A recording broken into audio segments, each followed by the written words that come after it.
and produced in Mexico, and they are amazing. And you know, and one of them I've worked with, Mana.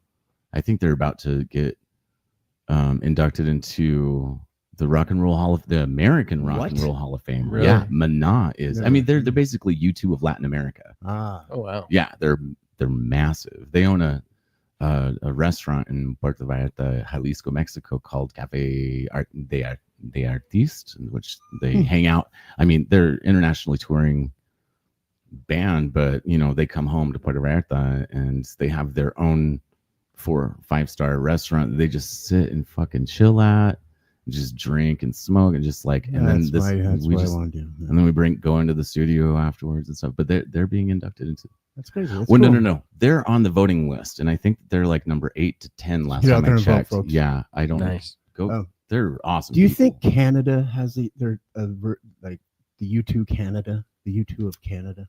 That's a good question. That's Creed? A very. I don't think. I think every country probably has some kind of U2 like activist style. I'm going to find that by the end of the show. I'm very interested. Canadian YouTube. Well, I mean, they have Alanis Morissette.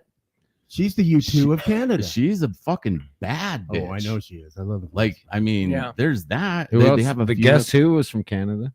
But are they the U2 of Canada? Oh, the U2 of Canada. Yeah. That's what you were saying. I thought you were saying the YouTube of Canada. Oh, no. I was like, what is going on right now? Maybe I should have. Alanis Morissette is the U2 of Canada. You think so? She's I don't know. She's doing a comeback right now, but I'll tell you what, she's got some of the most angsty songs out there. Like, who would be best breakup songs of all time. If you had your heart broken by the dude from Full House, you would too. Who would be the U2 of America, though? Good question. Bruce Springsteen. But no, I mean, that's just not right. Dave Matthews, Kings of Leon, Grateful Dead. Oh, that's sad, but maybe true. I think that's about the closest. But they're from. I mean, that's from Utah. I can't stand listening to either one of them. Well, yeah, I mean, they're from here. Oh, Canada's got. But are they the biggest? What, like the Eagles? The Eagles, maybe. Better yet. Oh, there you go. I like that. Chicago, but Eagles. Before U2. But who would be the U2 of Utah? Well, that would be that's a weird. Then it would be Imagine Dragons. Neon Trees, Imagine Dragons. I forgot about the big acts. Who? That's not signed, I guess. Or Oh, it's not signed. Let's see. I could probably list off 100 of them right now. I know, right? Yeah, there's a lot. That I don't have isn't signed. So I mean, I just want nonsense. There isn't one that specifically jumps straight to the very forefront for me. I mean, okay, so I mean, if they were still around, King Nico. I was gonna suggest that, but I just can't because I produced them before. Cave Doll. Cave Doll. Stonefoot. Starmy. Starmy's good. I don't know. Starmy with a lot of their stuff. You're the U2. You're the U2. We weren't very socially aware. Oh, okay. So you have to have a social awareness. If you want a socially aware band, then you definitely can't put in Royal Bliss. No, not anymore. They're not socially aware.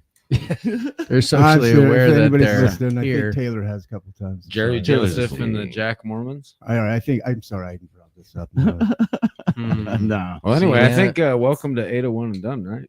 Yeah, I think we're at that point now. Actually, yeah. So, well, this was my day. So yeah, let's get some music on so we can swap it over to 801 and done. 8 and 1 and done. 8 and 1. 8 and 1. We showed up a little late, but we had to talk about the Lion King. I 8 and 1. Did you 8 and 1? I've eaten one. I had burnt toast and almonds this morning. I do. All right, so what we're going to do is we're going to play some, let's see, we've got Loom with Frozen, and then we've got The Pillar with Outside Looking In, and then it is time for Mills and Jed to take over the waves here for you. So let's get that going. Thanks for listening, and I'll be back tomorrow, same time. whatever my time is, 10 to 11. 10 to Right, 11. You make up your own. You're the boss. I make up my own time, whatever I get here. Yeah, I today we guess. got we kind of got like a bonus half-hour episode about what did we talk about? Ooze and Teenage Mutant Ninja Turtles. Did we really need it though? All Yeah, that- no, it's all great. that good That's stuff. it's gonna be gold, man. That's Means right. all that shitty bit- All Every right. single one of us are gonna launch a stand-up career based on that little segment. So, all right, stick around. We've got Loom with Frozen and the Pillar with Outside Looking In, and we'll be right back after this. Not at the time. But I'll tell you what, that was literally, I've done.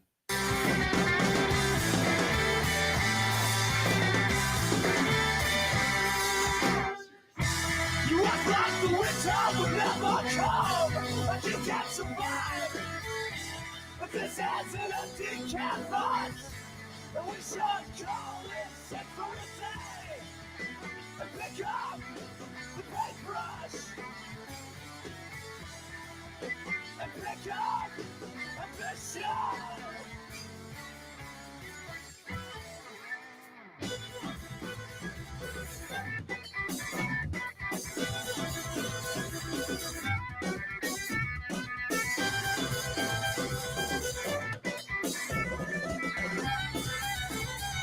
Because art is lost without ambition. Carried away in frozen visions.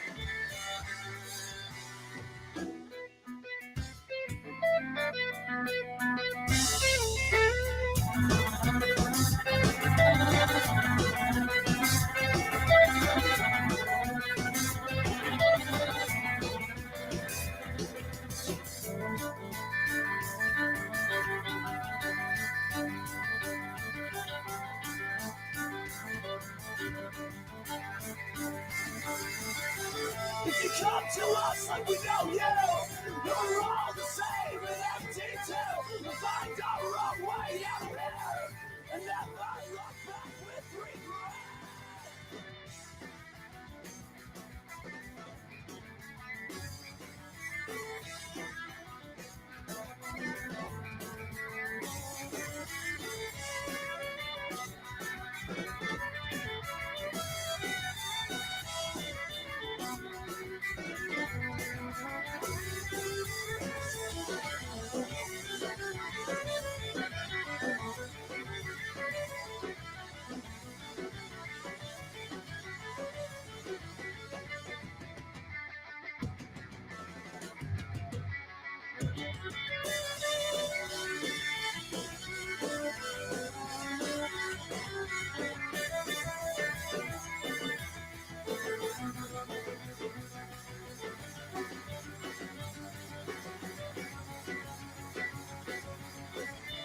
Just ourselves to answer. There's no question. Carried away in frozen visions.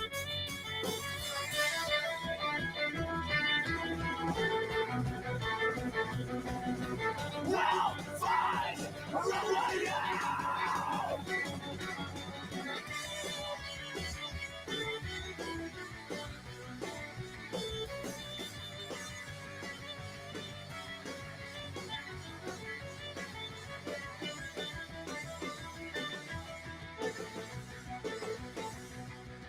We'll find our own way out. Oh, yeah.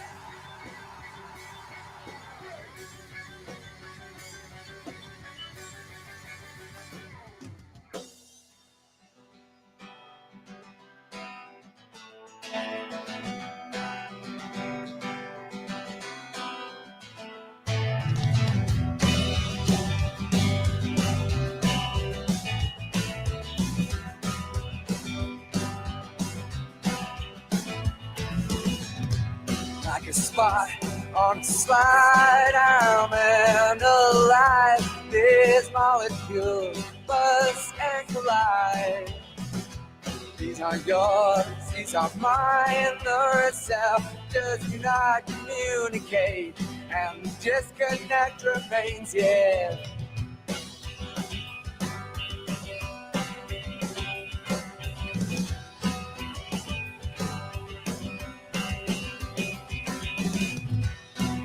know how it feels to be uncomfortable in your own skin. Yeah, it feels like I'm outside looking in.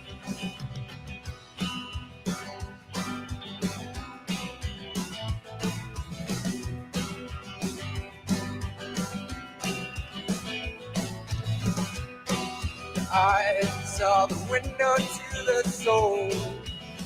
What do you see? Is there anyone home? Oh, my arms are open and I feel gravity that's pulling me to where I've never been. To where I've never been yet.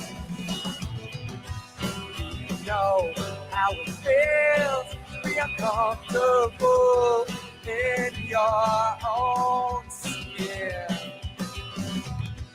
Yeah, it feels like I'm outside looking in. Outside looking in. Outside looking in.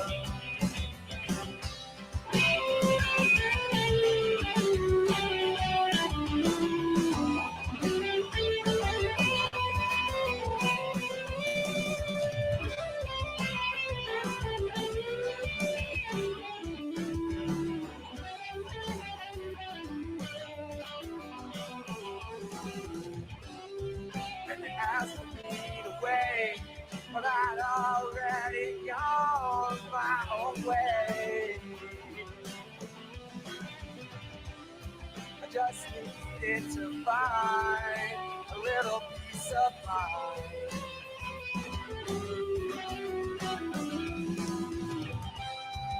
Now all I need is a cigarette and a whiskey or two. How about you? But I know that won't solve all the bullshit we've been through.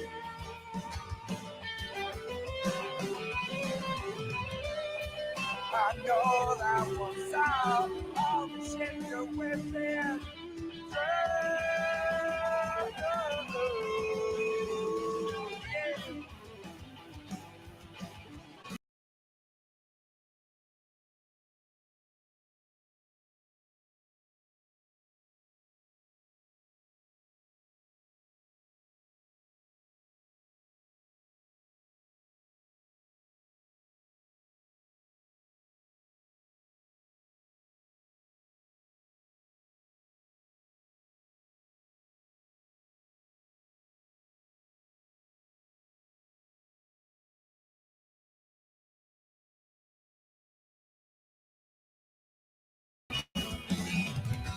Do you know how it feels to be uncomfortable in your own skin? Yeah, it feels like I'm outside looking in. Outside looking in. Outside looking in. Outside looking in. Yeah, yeah, yeah, yeah. Outside looking in. Yeah. Outside looking in. Outside looking.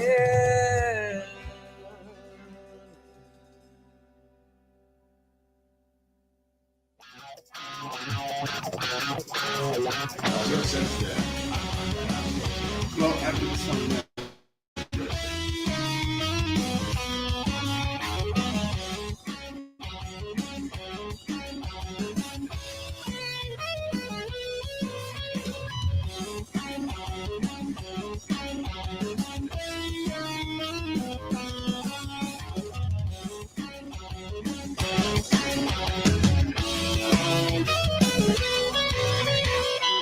easy to get lost swimming through the current of absolutes of us and them. Now history of vanity is all that we have left, and it's time to clean up the mess. This can't be all it is. We were born for so much more than prescriptions and payment. This can't be all it is. I've seen hope, but I've been sweeter. Broken every guilt in the image. We were born to fight.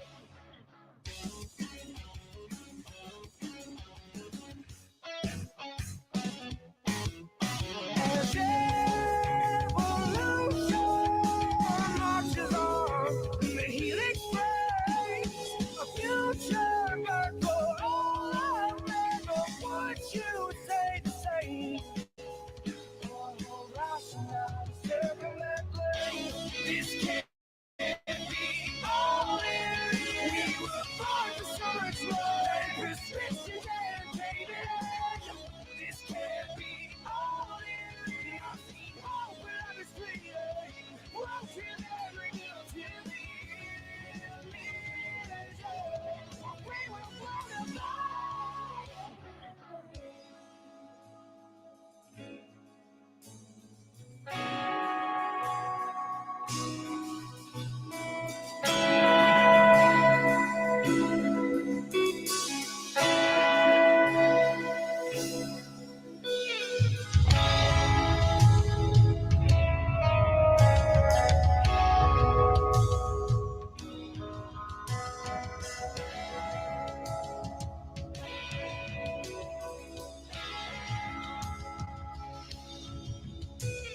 We hold on to love.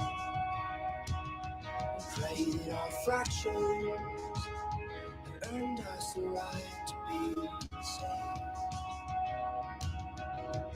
And in the gravity of our situation, we have learned man is simply undeserving and impossible to mold.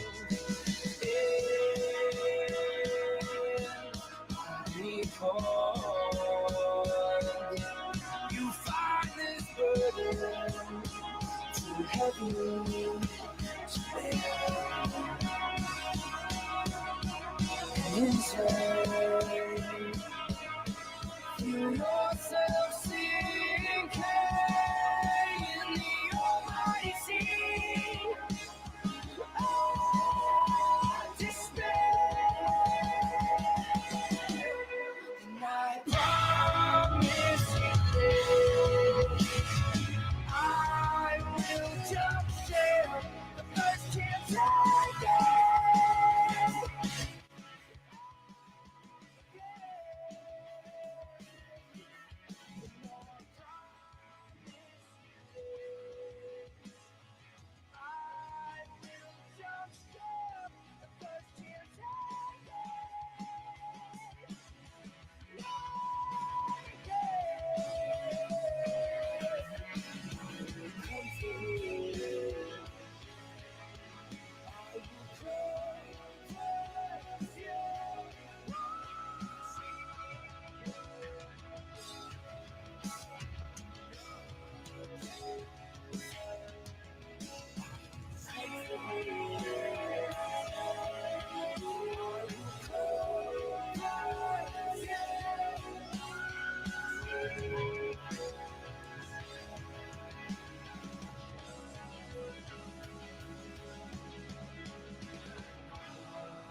I will jump ship the first chance I get.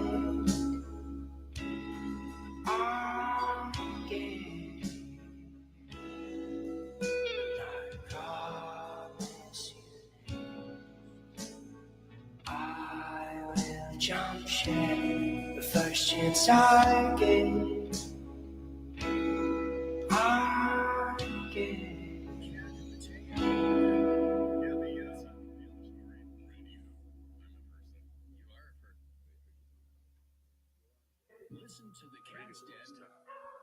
Hey, it's Mills. And I'm Jed, and somehow we still have keys to this place. Today on 801 and Done, we've got a special guest. My friend Andy Patterson is stopping by. You know Andy, drummer, producer, sound wizard. Guy's recorded more bands than we've had hot meals. He's played with Shelter, Inside Out, SubRosa, and he's been behind the board for over 250 bands. He's coming in to talk shit, tell stories, and maybe fix our audio settings while he's here. Did you say talk shit? Today at 11 a.m. to 2 p.m. Only on 801 and Done. Utah Music Radio.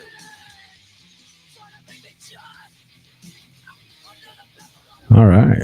Hey, Sexy. Welcome to 801 and Done. here we are, 801 and Done. We're totally prepared. And Yes. how you doing, Jed? I'm doing good. Even though we talked earlier. Yeah. And I woke up on your floor this morning. Did we talk to Jed or was Jed asleep? No, secret of the use. Let's not get into it.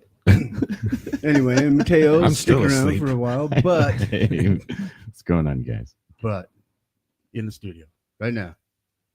Oh my Beard god. with the beard of glory. Oh my god. Andy Patterson's here. Oh my god. Welcome, Andy. Welcome. Got an Andy. Check 1, 2. Hey, we've One. even got a live studio One, audience. one, The two. mic sounds nice. Hey, Check you're one. gonna pull the 3K down about 2 dB. There it is. There it is. You hear this? Let's just get. You Andy hear? over You here. hear this? Is this a DB? It's one Yeah. of Oh. the orange one's DB. Oh, look at that mixer. Do you know what all those Beards knobs do? are EQ. Dude, so there was one day when we were here, I accidentally hit the phantom mic button, and panicking. I'm like, what? We couldn't figure it out. It's so simple. You know a fun fact about decibel? Alexander Graham We're Bell. going to in a minute. Yeah. Here we go. That's it was created by him as a measurement, and that's why it's called The decibel. decibel. Yep. Yeah, Cliff Clavin over here. Oh yeah. I'm the guy who looks up weird shit. So I love even when you don't ask. Cliff but it's Clavin good. or Rick Rubin. That's one of those things that I will probably. that. Cliff bring- Clavin because he actually knows what he's talking about. There we go. There we go. See, we There's got some- Andy in the room. Yeah, it's a good compliment there. yeah, You do know. I'll So- take it. Again, I think welcome Andy so when I first started the show, like I said on the post, like 5 people came to mind when John's like, oh, you can have anybody you want. I'm like Patterson, I gotta get Patterson Hell yeah. and Doug Park and Well, I am honored. it's all here. I think the first time that we met, and I'm gonna bring up that studio, was in Counterpoint Studios about Yeah. 2003, 2004. So before you go forward, he Yeah. says that studio That. because we had a conversation. So the way that you presented that sounded like we had just finished talking shit, and we did not. We weren't.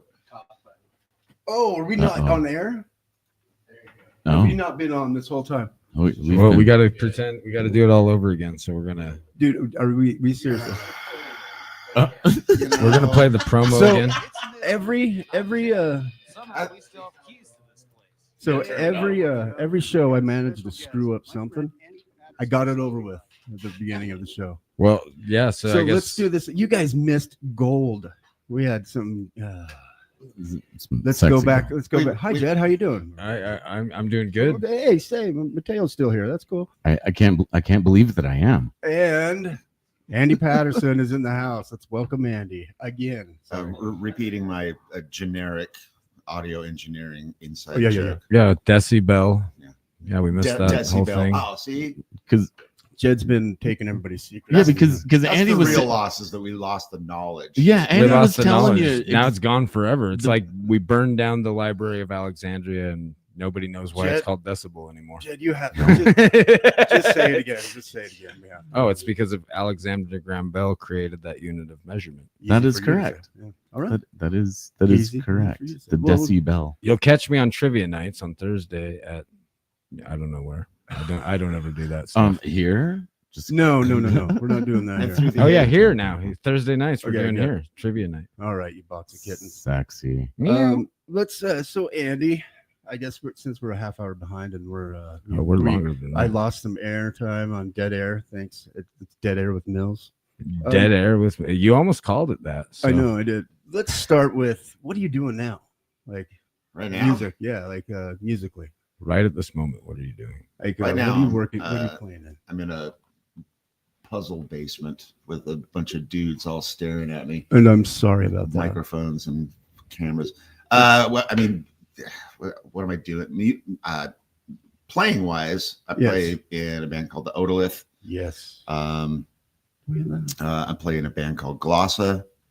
Of course, I will always and forever be in the 2-piece bass and drum band with Cash Tolman called Done. Yes. That's just like a forever thing. What about talking about for those that actually don't understand who we do have on Andy Patterson? I mean, you began somewhere in the 90s, didn't you? Like work with Ministry and Guns N' Roses and LA and you. I mean, wow. Just all sorts of shit. Yeah. No, I never. Okay, so what you're talking about is I moved to LA for a couple of years, and I wanted to get into recording. And when I first moved out there, my only kind of dabbling with recording is I had a sampler, and so I'd make beats, which basically got me kicked out of the band that you replaced me in eventually. Damn, Mills. You're welcome. Mateus got shook by the new technology. He thought that I was going to take the band in a new direction that he wasn't comfortable with. And I had to remind him that samplers aren't preloaded with songs. And then if you've heard the latest stuff from Hello Amsterdam, he embraced it. That seems good. He's grown up so fast. It's good stuff though. Yeah. But anyway, I moved to LA, and when I went out there, I put an ad out in the Recycler. It's kind of like the City Weekly out there. And, yeah. And I said I'm a drummer, but I also had fuck with computers and samplers and whatever. This girl called me, and we met up, and she had a band that was just not good. And but I went back to her place, and her roommate is a dude named Jeff Newell, but he goes by the name Critter. And unfortunately, he's no longer with us. But he was from Chicago, and he worked on the old Ministry stuff, like The Mind is a Terrible Thing to Taste, and Psalm 69, Lords of Acid, like things like that. And he was in LA, and he was working on the Guns N' Roses Chinese Democracy record. Oh, okay. So he was an engineer on that, and he told me all insane stories about just Brian May coming in with the fat guitar and just like throwing it on a couch and with no case or anything. Anyway, Buckethead building a chicken coop in the middle of the recording studio. Fuck yeah. That's awesome. I mean, that's the type of recording I like. All for like kind of act and show, or do you think Buckethead was really like Brian Wilson? I think it's expensive, man. I think it's branding. Yeah, of course. He's building his myth. Of course, yeah. It's not like Brian Wilson's sand around his piano kind of thing, because that shit was real. Yeah, no, yeah, that was I think it was a texture thing. He kind of Can we get that? started to lose that. Can we get some sand in here? Where's the sand? I ordered the sand so long ago. Yeah, it was on Andy's rider. But anyway, I didn't join the band with the girl, but like I ended up becoming friends with this guy, and so I worked graveyard shifts. I used to work in group homes. That's awesome. And I would go to his place before I would go to work. We would both go to work at the same time. I'm using air quotes. And he taught me how to use Pro Tools. And basically, my first question to him was like, I want to get into recording and engineering. Where should I go to school? And he's like, don't do that. just get buy gear, make mistakes, and just start doing it. And just get to work, And he taught me how Pro Tools works and gave me kind of like the lay of the land. And I got my first Pro Tools rig while I was out there. And it's funny you mentioned Mateus, because he was technically the first person I had ever recorded on Pro Tools. Is that Matt Mateus? Yeah. Hey, what's going on? Hey, Scott. So we've got a visitor bringing donuts. But let's keep going.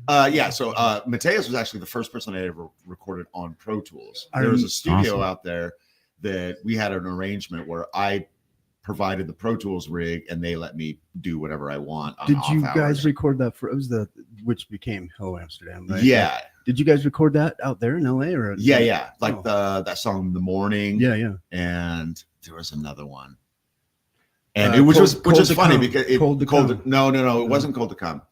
It was "The Morning" for sure, and I know that because I pranked Matt, and he did not enjoy the prank. So I mixed the song. I think he was out visiting family or something. So he was out there for a couple of days, and so we recorded a couple songs, just like late at night.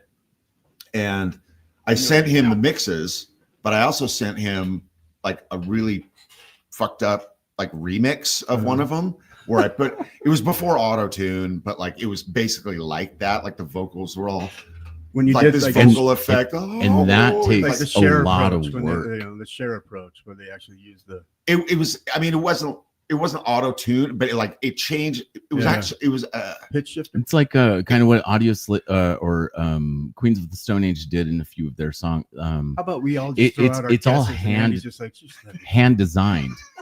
It was hand designed before auto-tune. It was not hand designed. Okay, it was a setting. It was a setting called Diva on a vocal processing plugin, and that's perfect for Matt Mateus. It made a normal voice sound like this. So like added really some vibrato. Anyway, I sent that to him. I thought it was hilarious, and he got fucking mad about it. Yeah, because he was like, "What'd you do to my song or whatever?" I was like, "Dude, it's a fucking joke." That's why I put it at the end, not the beginning. You know. And even when he found out it was a joke, Enigma, it got worse. He was probably even more pissed off. Waves Enigma. Maybe his joke was to be pissed off.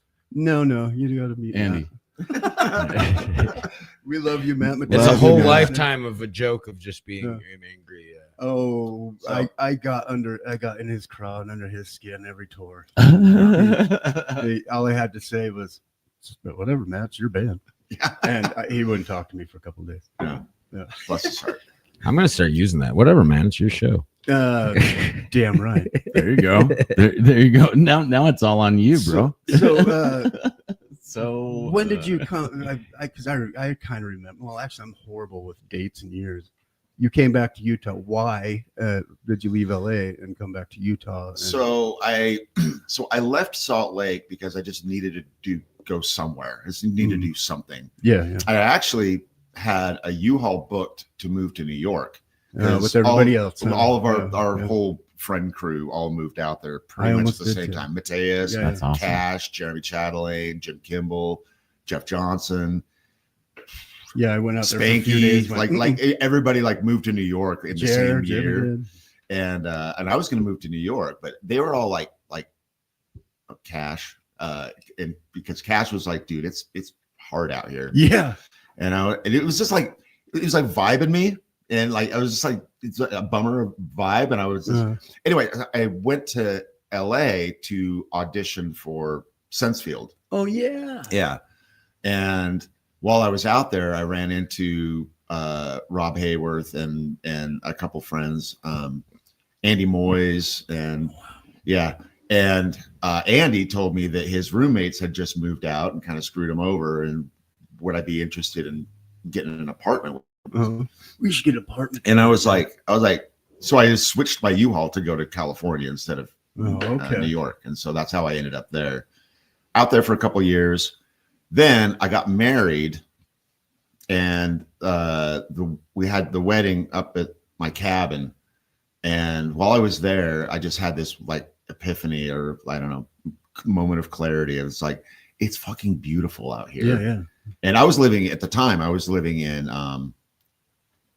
the valley, like Lancashire and Magnolia. Like anyway, it's all concrete. There's just no vegetation there. Concrete, and jungle. It's tie shops, donut shops, laundromats, and that's it.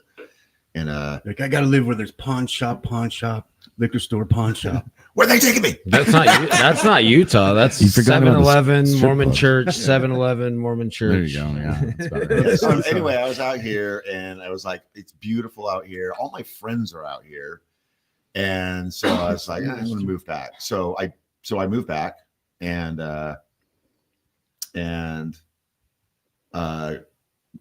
thankfully, Aspen gave me my first sort of venue to do recording out of. I remember that very well. Because I just had it in my bedroom, and it's not feasible to do anything other than just stuff on my own or whatever. I think that's how the first Dirty Birds record got recorded, because that was it was all in his that was the bedroom? trade. No, it was,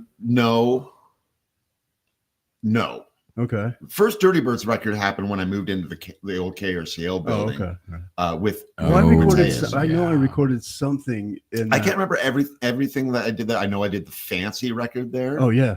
I know I did some Gerald Music. That's I think Gerald what I'm Music. thinking. Yeah. Whoa, that's weird, because the bass player Gerald Music just walked in. He's chilling over there and brought donuts. Hey, buddy. We're gonna get you up here soon, Scott. Yeah, should we take a musical break? We definitely should. We got like a little surprise for him, right? Not right now. You don't want him to. No. Dude, you've been ruining surprises all night. It's crazy. Dude. This guy. Well, that's what I do. If it's queued up, do it. Let's just let's surprise him. That's what we're gonna do. It already got off the rails, so let's just keep it off the rails. I know. Or you can just wait and keep everyone waiting. No. Now it's like, okay. Yeah, they're like, I'm not gonna. I'll tune back in like an hour. That, you know what this is right now? Hey, one of my biggest pet peeves is happening right now. It's an announcement about a further announcement. Oh, that's set. So let's hey, we've got an announcement coming up later. Wait, hold on. Before I go, because I'm going to take off after this. Oh, okay. So Scott, you. I just got to ask you. So jumping forward to now, and I've worked with you. Well, I've just done sound for you a few times. I've never worked with you in the studio. That would be really cool. We need to do work together. When there's sound happening, we are right now you're working together. Hell yeah. So one of the last times you weren't, maybe you were in that show with Eagle Twin and Baby Girl, and were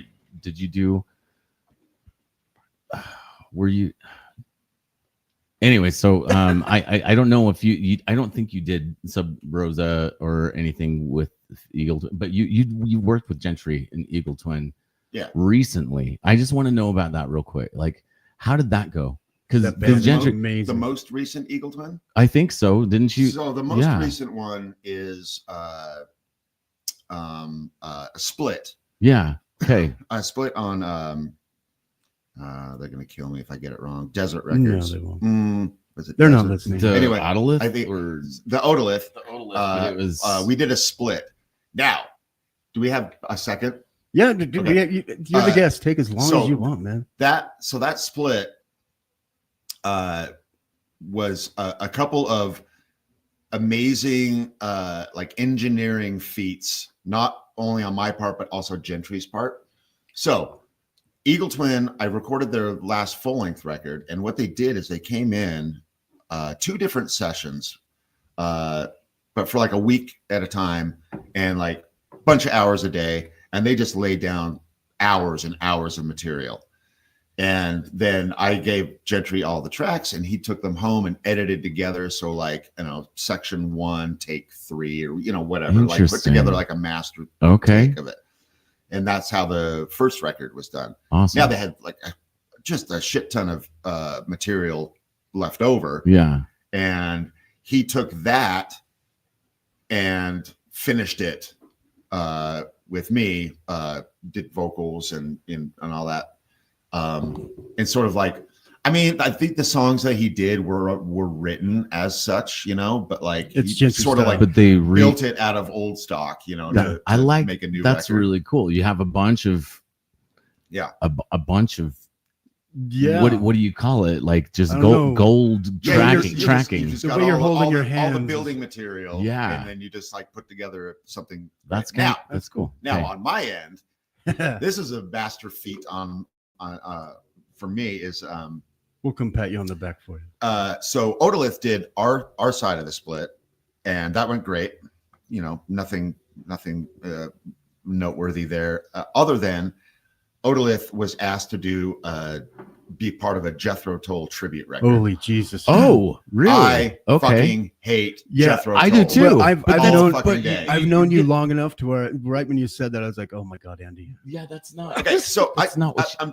I'm shaking. It's that much. I'm physically mad. He's Again, like the PTSD. I'm still mad about the 1989 Grammys where they stole it from Metallica. Oh, Lord. It was the first year that Grammys had a heavy metal category, and Jethro fucking Tull won. Yeah. Fuck that shit. And it was Metallica So, and Justice for All was up. Does this mean you hate Karen Carpenter? Because didn't she Lord. like win best drummer? No, like, she was a treasure. Okay, I have no problem with. all right. Now we can still be buddies. She was an incredible drummer, actually. yeah. I was so resistant to be part of that, but I'm a team player. I was outvoted. Everybody else wanted to do it, and I was like, fine. So I think we recorded everybody was on everything board with that. to a click, and we built like bass, drums, bass, guitar, violins, vocals. That was all done, and I was just like dragging my heels about doing drums on it. Like, I don't want Wow, to. you did all that first. So before what that. I did That's is I interesting. recognized that the beats per minute were the exact same as the split that we did with Eagle Twin. So I went into that session, Okay. and I took out chunks No. of the drums and just built a drum track. Are you kidding? Shut up. Yeah. That is genius. So technically, it's me playing drums, Yeah, but yeah. I did not play on a that's a Jethro. reverse growl. way. A reverse growl. Yeah, it's like an AI growl. I love it. That's sick. We need to get into our term. Oh, Yeah. I'm gonna growl him, dude. Don't worry. Roll them. All So right. that's amazing. growling. So when we talk about growling, there's two things. There's growling and then there's Josh freezing.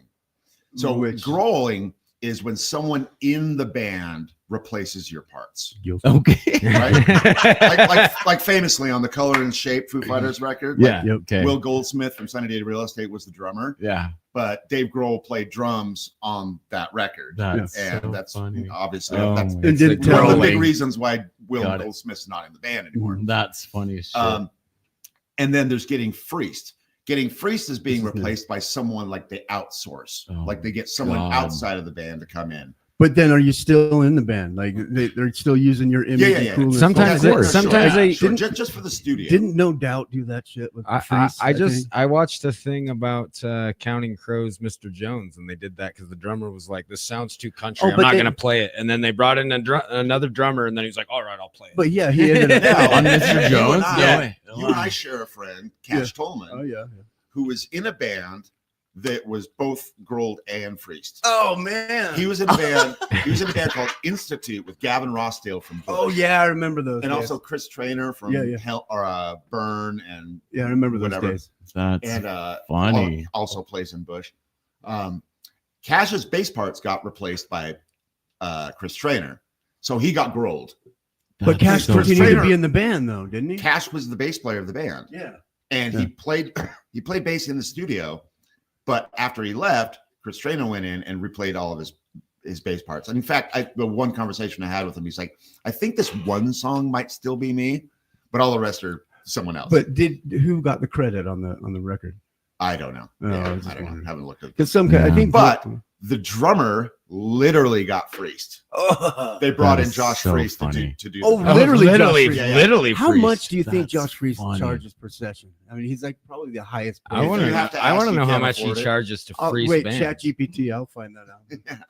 All right. Hey, let's get dude. We'll do this all day. It's Yeah, gonna we go. will. I love. We it. won't get to any music. If Well, we Hey. let's play some music. Hey, Johnny, old Dirty Birds. Yeah, Andy. listening.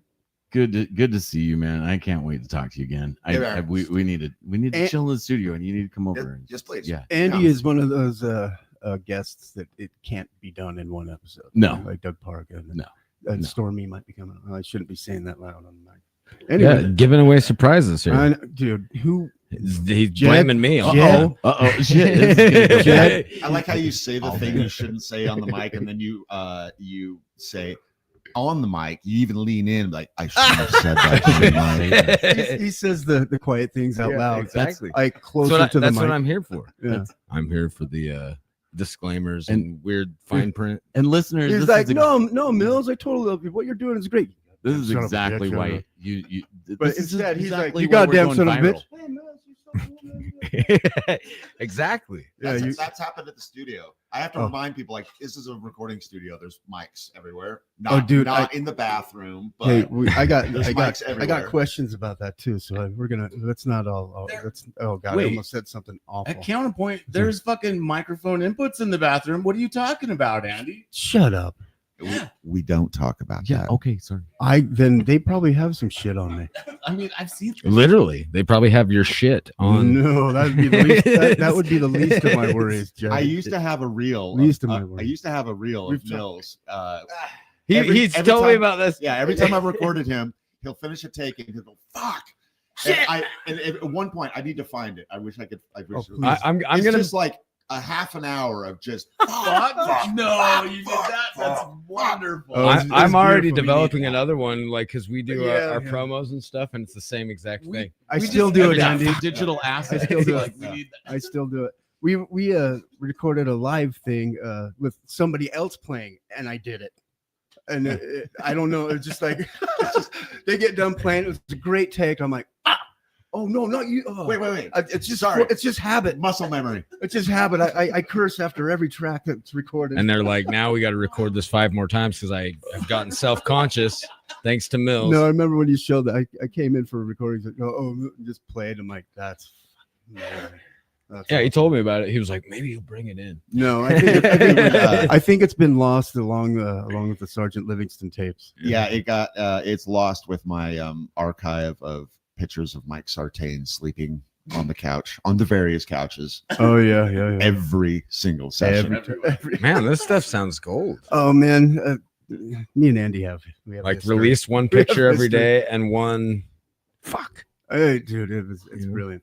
I wish you still had that because you spent the time to make that. Yeah, and there were so many bucks and shits. God damn it! Come on. All right, well, Jed, let's play some music. Let's play some music. All right. What do we got? Don't even take me down. And turn Paradise City. Yeah, it's not Paradise City. Well, we're going down. We're going down, but take.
It's funny how time flies.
Hey, it's Mills. And I'm Jed, and somehow we still have keys to.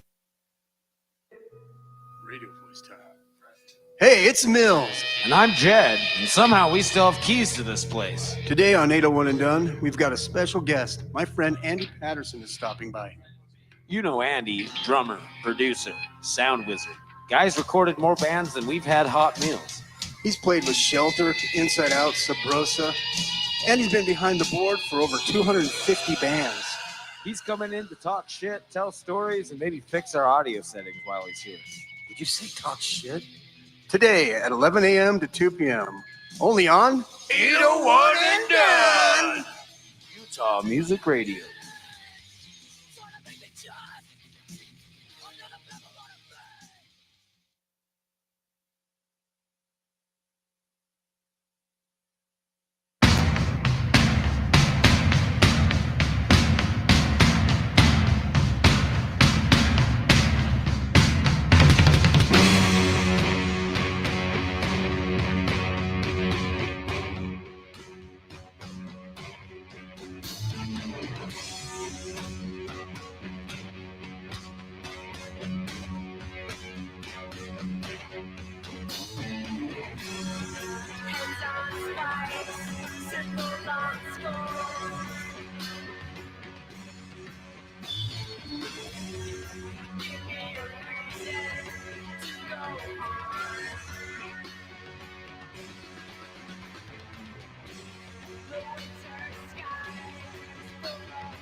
Radio Book time.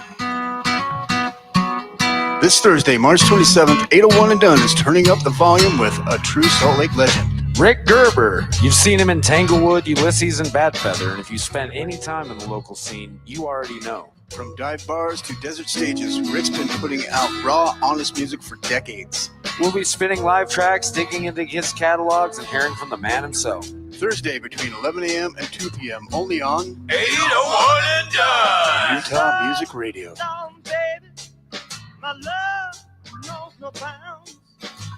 Hey, yeah. Dude, that is such a good song, man. And didn't you record that in your... I recorded that in my garage 16 years ago. Wow. So, That sounds great. yeah. That sounds great. And we'll be playing that on the show Thursday. Rick Gerber will be on the show Thursday. Maybe we can talk him into coming back for Thursday. For Thursday evening night, show. maybe. I'll ask him. We have an evening show now. And it's hard to do 6 hours of talking to Mills. It's true. It's true. So I'm just trying to think of all the bands, like off the top of my head, like Search, State of... Oh, Andy, I'm talking to Yeah. So we're back with Andy Patterson. Search, State of the Nation. We're live, Mills. Blue Tip. Yeah, you or be Dead Air, everybody. It's dead air again. Iota. Yeah. Well, played with Inside Out. Me. Okay, so I should clarify a little something about the Inside Out and Shelter and Blue Tip and Baby Gopal.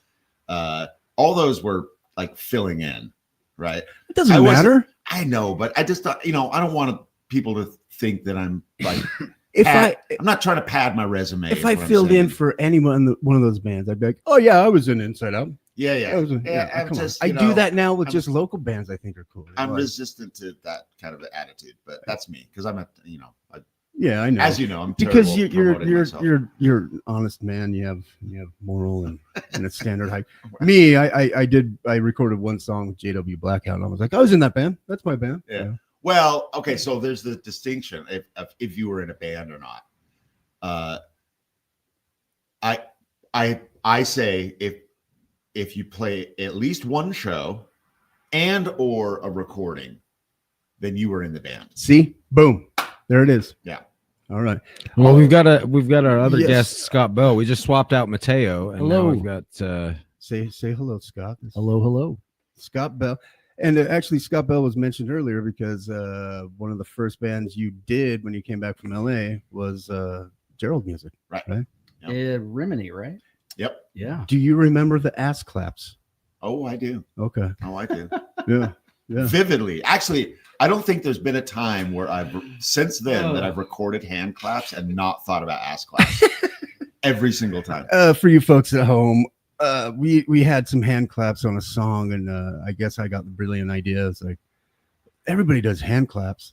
Let's do bare ass claps. Yeah. So I think I even have that song somewhere. Like, well, it has a lower resonant frequency. Yeah, if they were, they're really cuts through the mix. They weren't as loud. They weren't as loud as I wanted them to be. And I think everybody else in the band was like, "Don't turn it up, AP. Just leave it up." I'm like, "No, you gotta turn that up, man." And like, we need those. No, claps. because we know what's gonna happen every time that comes on. Mills is gonna be like, "Hey, that's our asses, right?" I got a fever. I got a fever So that's what you for were some ass claps. You were having me do that Taylor Swift drum cover thing with you, and that's why you were so obsessed with the hand claps in that song. I told you, but you didn't want to do the ass claps. I didn't know what you were talking about, but now I understand. I know. It's just like, no, you bare your ass and you slap it. That's an ass. You just didn't. I've never done that before. That's what new. she said. It's pretty, It's pretty self-explanatory. Yeah. Well, I'll show you. We're gonna go record later on today, right? I'll show you. We'll put some hand claps in. Yeah, some ass claps no. into our next promo. I'll go first. I'll go We'll first. we'll do an ass clap shootout. An ass clap shootout on 801 and done. Ass clap shootout. Ass clap. Let's get the Utah Music Radio. Yeah. Have you recorded any other? Is it just the Gerald music with Andy, right? Yeah, but we did it at a couple different places because things moved around a lot in those days. Yeah, I know we did it at Rimini, and then at the old Carousel building. Yeah, that place was I cool. think that's where we did the lion's share of Gerald music stuff, and that's when like you quit and Yipe started writing beats or something. Yeah. We call it the Mills 2000. Well, that was when I was. It's called the "Fuck You Mills" record. Well, you guys were kind enough to name the drum machine, Mills 2000 or Mills 3000. So I appreciate that. And since we're talking, I apologize that I did that for you. I quit really abruptly, and you look at the look on his face, like we didn't give a shit. All these years Mills, later. It's kind of like two ships passing in the night. I know, man. You come in at the right time, and then there's a time, and then it worked out. You got to take Old Yeller out. So you're saying I'm forgiven? I hesitated. Yes. How can I forgive if I never hated in the first place? I'm just kidding, dude. We've done some stuff. I love the energy that's happening right now. But would you stop it? Like you guys, like you make amends. It doesn't matter if it was 30 years ago. Today you are whole. Today's the day where you let go of past traumas. Yeah. All right, let's all put our hands in a circle. Put your hands together for. Or wait. Put your asses in a circle. Put your asses in a circle. But I mean, how long? Okay. Well, how long did the tour last? Was it Inside Out and Shelter at the same time, or are there two separate tours? Okay, so the Inside Out thing happened because I was playing in a band called State of the Nation. And State of the Nation are two brothers, Rob and Mark Hayworth. Yeah. And Mark played in Inside Out. He was the bass player in Inside Out. And Rob was in Farside. Yes. I love that band. And Zach was in Farside for a hot second. Yeah. Playing lead guitar. What? I forgot. Funny. I've got video of it. Damn. Wow. I've been playing Irvine High School. Like you have like exclusive video, like only you have, or you can find video on the internet of it. It's on the internet because I posted it. Okay. That's so when we did the Inside Out tour, a guy named Bruce Gilbert was out with us, and he was filming like one of those big box VHS camcorders, filming the tour. And on that tape was all extra footage from the tape that he had already. And one of the sections was Farside playing at their high school in Irvine, like at lunchtime or something like that. But they're like on a pavilion, like at the high school. Do you think it was planned, or they just just guerrilla style set up and just start playing? No, I think it was a thing down there. Yeah, it seemed organized-ish. I guess, and for a hardcore show or whatever. But it was Farside. They're not hardcore. Yeah. Oh, that's right. Yeah. But dude, I remember when Farside just there was no moshing when that because they were on Revelation, right? And that anything back then it was all kind of straight edge hardcore or whatever, right? Which was funny. Okay, so back to the beginning, I was in a band called State of the Nation with the two brothers. Yes, and we were on Revelation. We did our first record on Jade Tree. But we did our second record on Revelation, which was fucking funny because we were not a straight edge band. We weren't hardcore at all. We were like political indie rock. But weren't you post Farside or pre Farside? Like you guys. Well, it was post Rob being in Farside. Oh, okay. Rob quit. Farside kept going on for quite a while after that. Yeah, I remember. But they both moved out here to go to school at the U. Yeah, the And Popeye. That wasn't Popeye was yeah. the singer of Yeah, Farside, yeah. Did he move out here? I No, don't know. no. Just the Hayworth brothers. Oh, I mean, okay, yeah. But I remember. I'm off. Go ahead. I'm sorry. I'll drink this White Russian. Yeah, stop talking. Only Andy can say that. Anyway, I went on a road trip. Cash and I think maybe Brian Hill, and we were just down for a road trip, and Mark needed to go to California for something or whatever. So we drove, and I drove or whatever. Mm-hmm. And they were talking about Inside Out. So Inside Out wasn't a band at the time. Like they had already broken up. Rage Against the Machine was already a band, but they had only had the first record out and blew up like crazy. Yeah, but it was like early into it. And he was talking about how Inside Out was going to do a record of unreleased songs and give the proceeds to that to the Western Shoshone Defense Project. Oh yeah. And so a benefit record. Zach, being busy with Rage Against the Machine, was like didn't have a lot of time to dedicate to writing and recording and whatever. But the compromise was do a short tour and same thing, take all the money and donate it to the Western Shoshone. And so we did 5 or 6 shows. We did DV8 here. That was the first show. I remember that. And then we did Northridge, Sacramento, LA, San Diego, Shea Cafe, Shea Cafe, and then somewhere in Orange County, somewhere Costa Mesa. Or that's what everybody says like about Orange County or anything. But somewhere. So anyway, I mentioned the road trip because he had talked about this record that Inside Out was going to do, and it took me the entire 8-hour trip back from LA to get the courage enough to say, "Could I play drums on that?" And he was like, "Yeah, we were gonna ask you anyway." Yeah. That's and awesome. Which is great because I ran into it's cool. I'm wearing my chain of strength. Yeah, I was just gonna mention that. Wearing my chain of strength hoodie. I met Chris Bratton, the drummer of Chain of Strength, also the drummer of Inside Out, that I replaced. And I met him in Logan.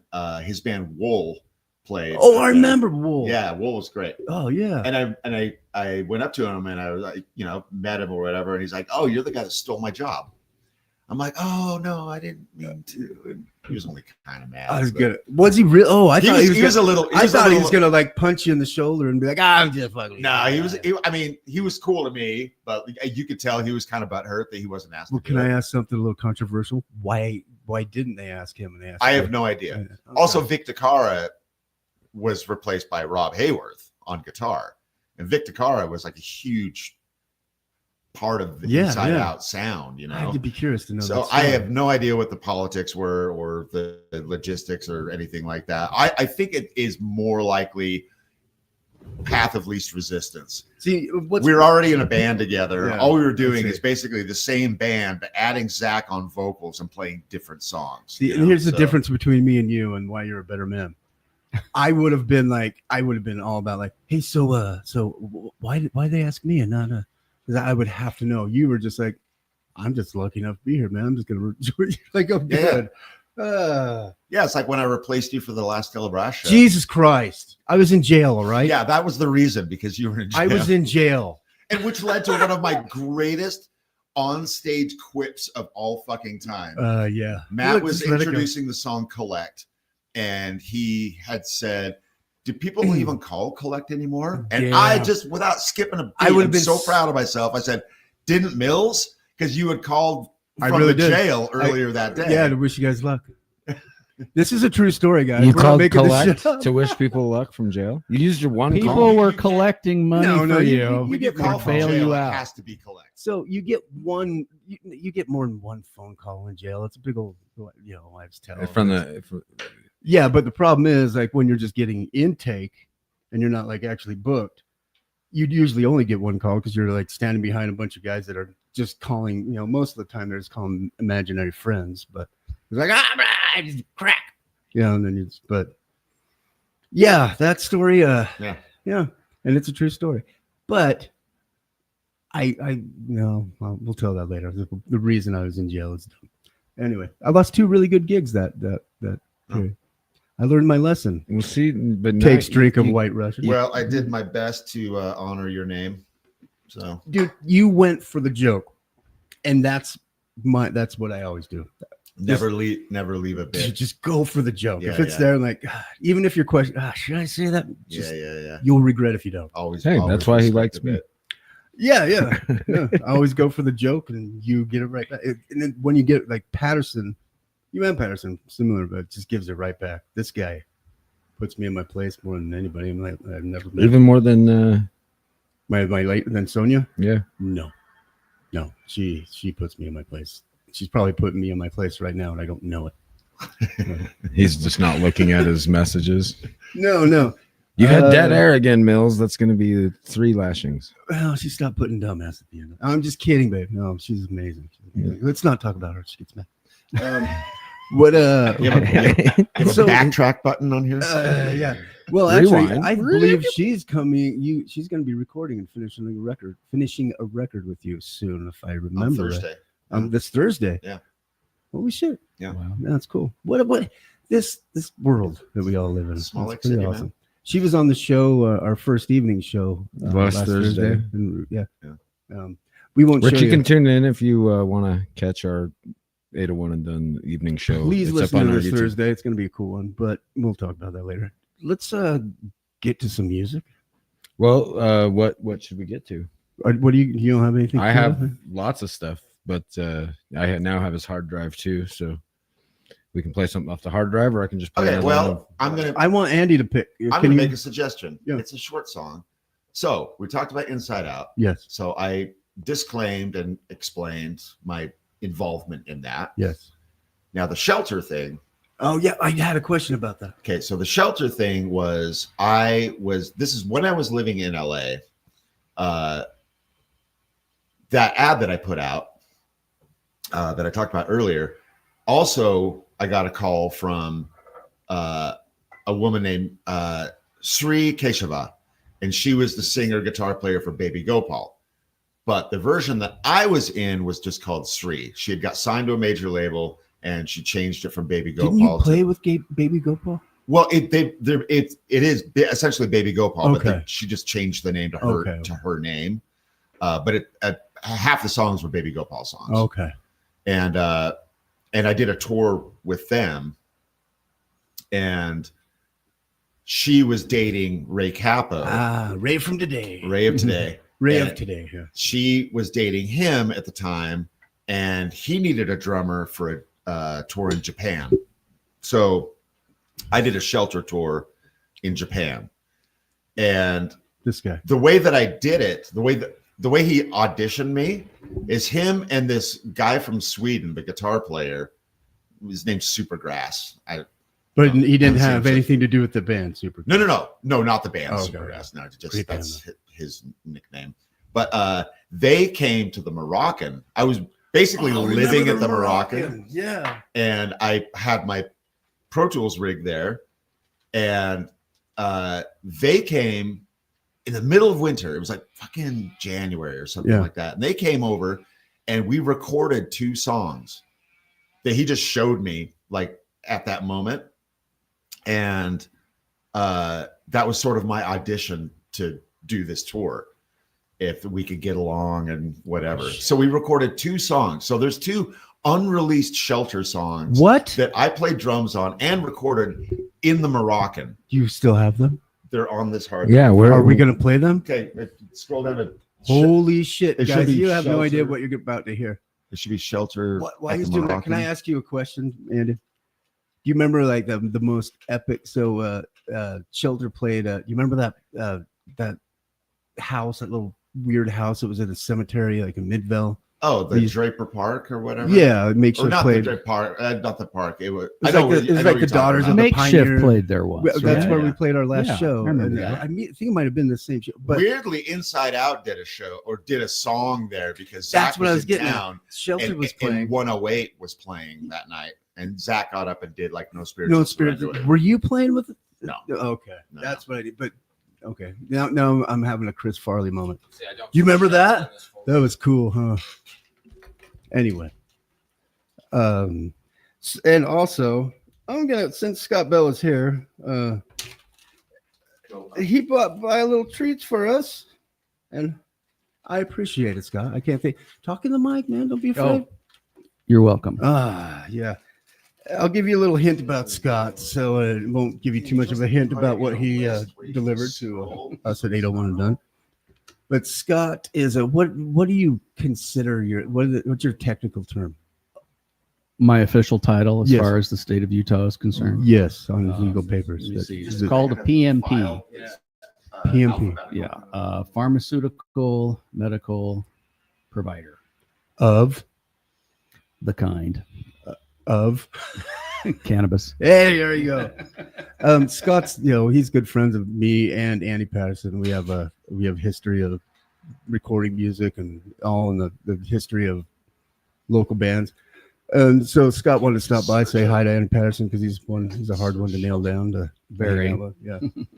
But Scott Bell is going to be coming back, and this doesn't mean you leave. You're sticking around. Yeah. But he'll be coming back next month, April. I got it, 17th. It's going to be the Thursday before 420. Yes. So it's going to be, since we don't have a show on 420, we are going to celebrate it on the 17th.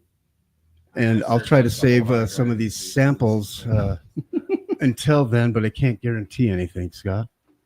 That's okay. Are we making any headway? Yeah, I don't know. I'm gonna do a search of the whole jar. Well, okay. This is exciting radio. Could we? I could queue up stuff. I found it. You found it. Oh, and then Jed. We're a professional radio show, just guys. in the nick of time. I hear a bunch of weird noises. And if you want, they're both songs are super short. You can play both songs. It smells great. Let's see. That is a file. Scott, can I ask you a question? Sure. We ever going to play music again? Oh, sweet. So here we go. I'm ready. Hopefully sooner than later. I hope so we got too. it. All right. Wait. This is a debut right here. Maybe 3-4 people have heard. Do you know this. how many hardcore nerds out there that would kill for this to have a copy of this? Oh, we jumped probably. Ooh, back then, sound designer 2 probably. Maybe it's incompatible. Man, I'm gonna start eating these vitamins. I'm gonna see if I can drag it into something. Right on air, bro. Because yeah, it is. It's a. So I don't. How about this? Can we play something with it? Yeah, I'll put a tune on while we wait. Can we not be insanely boring for everybody else listening? We just lost Sorry, everybody. our viewer from Germany. No, we didn't. We just gained one. Josh Wells just texted me. Oh, he did? Again, let's give some shout outs. He told me to slap you and I'd like to slap Josh on the ass. So I have great stories about everybody. Like I have great stories about Josh. Anyway, what we good? So I've got one queued up. Well, without I hate saying this, and I do it every time. Yeah. Further ado, it's called Cozy Mo. Cozy Mo is the song. Well, Can you tell Andy? us who's that from? Cozy Mo? Cozy Mo is SubRosa. All right. Is that what we're doing? I mean, yeah. Kind of wish you'd play anything from the later records. Because that's another. No. Do Cozy Mo. Do Cozy Mo. Never mind. I forgot that's on a later record. And you play. All right. So we'll Good. we'll play Cozy Mo here, and then I'll try this other stuff lined up, and then send your complaints to Mateo's Facebook. Yep. All right. We're going? Yeah, let's go. All right.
locked you in their cage.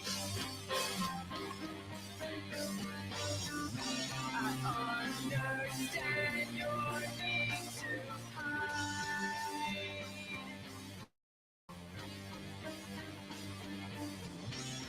Not from fear, but from losing your mind.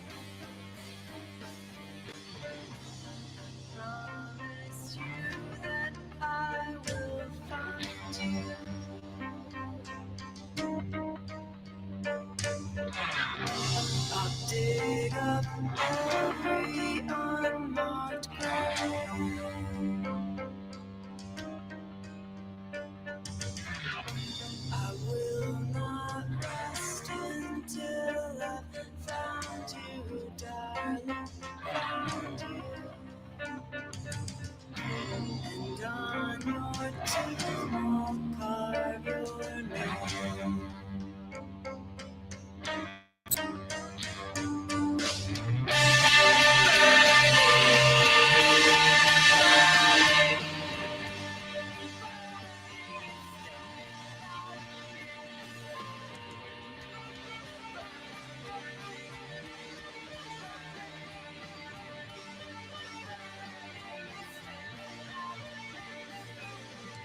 Stand by. That's red light with no action and drive. And I keep on keeping them all alive. Won't keep them alive. Keeps them alive.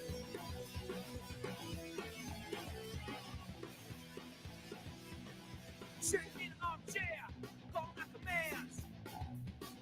Intimidating everyone, but we'll take stand. And I won't let it break free, and I go my way. Yeah, I keep moving, gonna do it anyway. You'll find, stand alive. That's red light with no action and drive.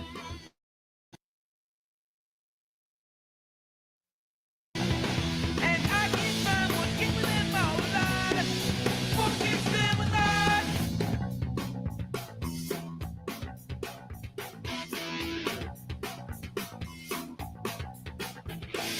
You keep on talking. It makes you feel like you got something to do. And no one cares anymore. What's lies and what's truth? What is lies and what is truth?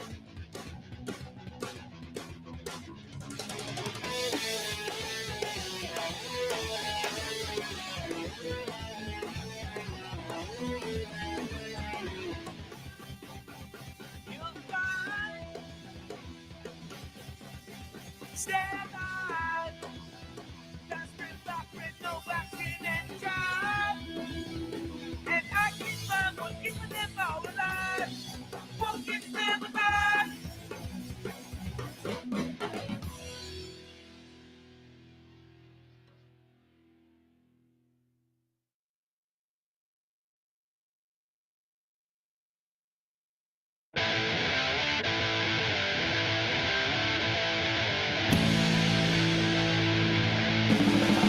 Why you not the boy?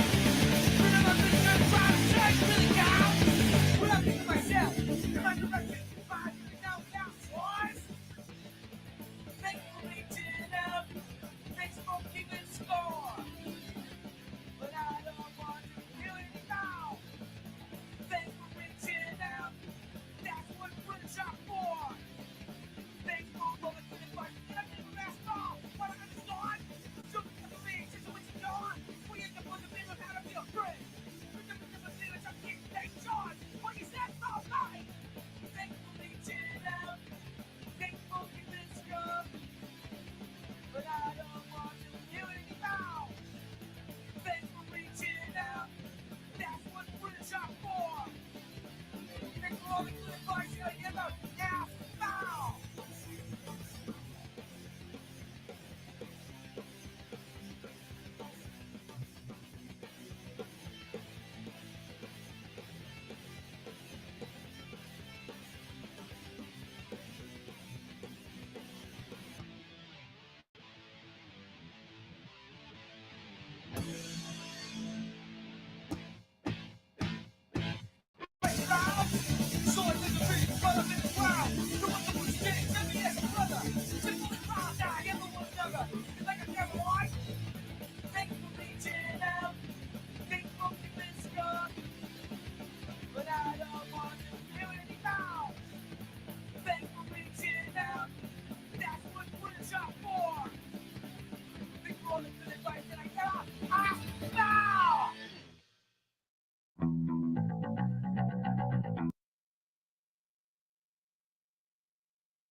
Hello, dead air with Mills again. Hey, has it been dead air the whole time? No. I just played those two Shelter songs and the Cozy Mo. We're really good at this talking part. It's the playing music part that we're not really that good at, and that's the premises of the show. We did just hear those two Shelter songs though. So what? The first one was called or not? They weren't Shelter. Is that what they were? Yeah, Shelter. Yeah, Shelter. So Shelter, it's what keeps us alive, and that's what friends are for. We heard those two songs that you were just. And exactly, that is correct. Yeah, yes, that's correct. We do know how to do radio. So let's recap a little bit. We got Andy Patterson in the studio, the legend, the one and only. I mean, if there's no way that if you play music in any sort of form, there's no way that there's not like a couple of degrees of separation to Andy Patterson. You know, I'm a whore. I get around. Less than and 6. I'm old. So. Would you say you're more of a producer whore or a drum whore? I am not a producer. Okay, that's right. You don't like that. I hate it. I know. Because a producer, like you gotta. Being a producer implies I was gonna put a sticky note, and you've got to like and you're playing the keyboards, and you're gonna play the. Yeah. In my view, and no offense to other people who identify as producers. We're offending all the producers. I'm a drummer, but I identify. When you are called a producer, it implies you are hands-on, actively being a part of the music making process. I am a recording engineer. Yeah. So I record. Yes, I'll chime in once in a while and be like, "Oh, that sound you're looking for, I know how to get that sound." Or like, "Let's try this." It might be stupid, but let's try it anyway. Know that sound you're looking for. Yeah. But I'm an engineer, but I'm a helpful engineer. Yes, you are. But I'm not a producer because I don't have better ideas about your band than you do. Wow. There you go. Yeah. But speaking of drum whore, about the time when you played Crucial Fest, and how many sets did you play? So I'm not exactly sure because it was like, I don't know, 13 years ago. But so the Crucial Fest thing is we were talking about this. Is interesting for me because so my ex-wife and I used to do a barbecue on the 4th of July. Epic. And we called it the Crucial Barbecue. And we did it for like 10, 12 years. Yeah. And Jerem, who runs Crucial Fest, actually asked me if it would be okay if he used the name Crucial for this new festival he was going to start putting on. And I was like, fuck yeah, of course, that's great. And maybe not because that, but we had like sort of an inside joke for the first bunch of years of like any and every band that I was in got to play. And it was just an unspoken much rule. to the chagrin of other bands that actually wanted to play, but there were too many bands, so they couldn't make the cut or whatever. Was anybody really pissed though? I mean, there was one guy, and I won't mention his name, but he was fuck that guy. he was off-putting for him. But yeah, so there was one year where I played in Salemi County. It was at SubRosa, Dunn, Michael Gross and the Statuettes, Top Dead Celebrity, Ox Cross. Was that with Taylor? Yeah. Oh, cool. And love that guy. Who I'm also playing with again. Really? Ox Cross is playing again. Yeah. Tell him hello. I love that guy. And then something else I can't remember, like six or seven bands. That was like my pinnacle. Like, and how many days does Crucial Fest go? It's kind of different every year. Like the first year, it was like I think over 5 days or something like that. I would say that's 7 bands in 5 days. Most of them have been like over a weekend. Like starts on Thursday or Friday, ends on Sunday. I've never gone, but it just seems that's like, man, loud. It's my Christmas and New Year's and 4th of July. Yeah, you're all wrapped into one. Every one of them, you've been a staple. Yeah, I can't. That's my I don't know, for nerds, like that's their NAMM in LA, or like their Coachella, or I don't know, whatever. It's just like that's my happy place. Nice. So yeah, my happy place is right here. No, it's not. No, it's hot in here. It is. It's a warm day. This is our first warm show that we've had. Yeah. So I guess so we left off kind of where you were in the KRCL building. Yeah. Where did it go from there? Like what was it? So I was there for maybe the old KRCL building. The old KRCL down behind the art space. By where Spy Hop started. It's like south of that. And it was like basically just an empty building, but on the other side of the building there was a storage spaces, like storage facility or whatever. And I was there for about a year and a half maybe, and I was asked to leave because I recorded that band Hammergun. Yeah. Weren't you in Hammergun? No. Oh, okay. No. But I played in Sherlock. Or you're Sherlock was Hammer. the singer. Oh, yeah. and I was not a Trip Hammer. Sherlock, man. But I recorded them live in that big wooden paneled room. Yeah, you remember. And they were using like full stacks and bass rigs, and like it shook the building. Like you do recording. It shook the building, and it sounded great. And I came to the studio the next day, and these two ladies who ran the storage facility came running up to me, and they're just like, "I don't know what you were doing in there yesterday, but you can't do that here." And I'm like, "Lady, it's a storage facility. It's to be hoped that I do that every single day, all day. You know, that's what I do, and I hope to be doing that."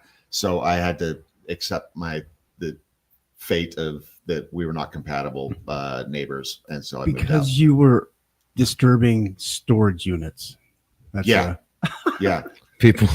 That's great. I'm loading stuff in on Saturday evening. At the risk of getting myself in trouble and talking shit, because Terrence, you're probably listening right now. I hope you're listening. Yes. That's one of the reasons why I moved into Counterpoint Studio B for like, I don't know, I think half a year. I recorded with the Dirty Birds there. And one of the reasons why I left there is because they complained that I was too loud. And you're like, I can be loud at Counterpoint.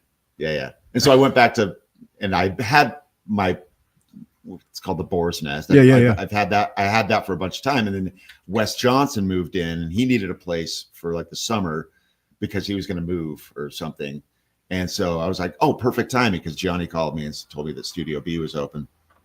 And that's a sexy control room. It's like a Jay-Z video. It looks badass. Anyway, what I didn't realize is the logistics of it. Like my live room was like pretty much just a glorified vocal overdub booth. You know what I mean? It's still there. And if I wanted to do drums or anything in Studio A, I would have to coordinate and or book time to utilize that. So I couldn't like just shoot from the hip and it's like, hey, let's do drums over here today, or like, whatever. And so logistically it wasn't great. And then the kind of like the final straw for me was like I was getting complaints that I was too loud. And I was like, I can't be here. Also, I started seeing pictures Wes would post of sessions that he was doing. It was literally like watching my ex-girlfriend get fucked on Facebook. Or something. What? It's like that's my studio. I was like started getting like jealous, like and like literally when I moved back in, the first box I put down back in the old studio, it was like a weight lifted off. It was like, oh, I'm home. You know what I mean? Yeah. So it was an experiment, and I tried it out, and it wasn't for me. And so, and I've been at the Boar's Nest for 21 years. Damn. Yeah.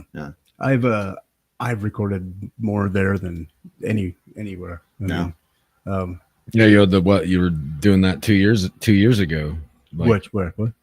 At his spot. Oh yeah, that's right. Did you see that memory? I don't even know what band I was. Oh, my stool of your stool that you still use. Yeah. And you should see his captain's chair behind the board.